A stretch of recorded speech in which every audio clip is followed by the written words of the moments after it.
राज्याचे नेते आदरणीय संजय राऊत साहेब यांनी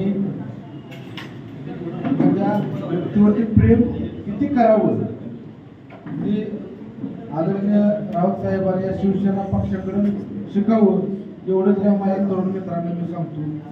चंद्रहार पाटील हे खूप गरीब कुटुंबातून आले आणि त्याची कोणतीही पार्श्वभूमी नाही, परंतु नितांत प्रेम करून महाराष्ट्राचा लाडका पैलवान त्याच्या पाठीमागे आपण उभं राहिलं पाहिजे एवढी भावना आदरणीय संजय राऊत साहेबांची आहे। आणि चंद्रहार पाटील खासदार झाले म्हणजे साहेब या महाराष्ट्रातले सर्व पैलवानांना असं वाटेल की आम्ही स्वतःच खासदार झालो। एवढं प्रेम महाराष्ट्रातील कुस्ती ही चंद्रहार पाटलांच्या वरती करते। अखंड 20-22 वर्ष या महाराष्ट्राचं आणि या सांगली जिल्ह्याचं नाव चंद्रहार पाटलांनी केलं। साहेब चंद्रहार पाटलांनी एक बैलगाडी शर्यत खूप मोठी घेतली होती, आपण सर्वजण या शर्यतीला साक्षीदार आहे। आणि साहेब दोन बैल वेगवेगळ्या मार्गांची होती, त्यांचा पहिला नंबर आला आणि असा वाद झाला साहेब की थार 1 नंबर बक्षीस होतं आणि ते थार दोन्ही मालक मला की मला द्या।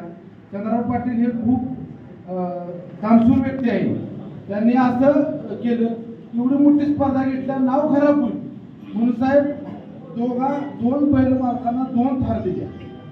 महाराष्ट्रातील पहिलं उदाहरण म्हणजे चंद्रहार पाटील साहेब तुमचं भाषण आम्ही ऐकलं होतं, इतिहास हा फक्त लढणाऱ्यांचा लिहिला जातो, पळून जाणाऱ्यांचा इतिहास लिहिला जातो।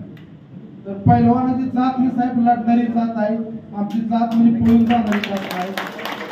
तुम्ही आमचा विश्वास टाकलाय, विश्वासाला आम्ही सार्थ ठरवणार आणि महाराष्ट्रातील पैलवान नाही माझं आव्हान आहे की आपण सर्वांनी कोणत्याही पक्षात तुम्ही असा पण तुम्ही चंद्रहार पाटलांच्या प्रचारासाठी तुम्ही इथं आलं पाहिजे, त्यांच्या पाठिंबा तुम्ही दर्शवला पाहिजे। ही आपली ताकद आहे। चंद्रहार पाटील म्हणजे आपल्या पैलवानकीचा ब्रँड आहे महाराष्ट्राचा, हे आपलं त्यांना पाठिंबा देण्याची खूप गरज आहे। साहेब तुम्ही इथं आला चंद्रहार पाटलांच्या प्रचाराचा आला आणि तुम्ही खूप प्रेम चंद्रहार पाटलांच्यावर करताय, आम्ही सर्व भारावून गेलो आहे आणि असंच प्रेम तुमचं आमच्या पैलवानांचं राहावं एवढीच मी विनंती करतो। धन्यवाद।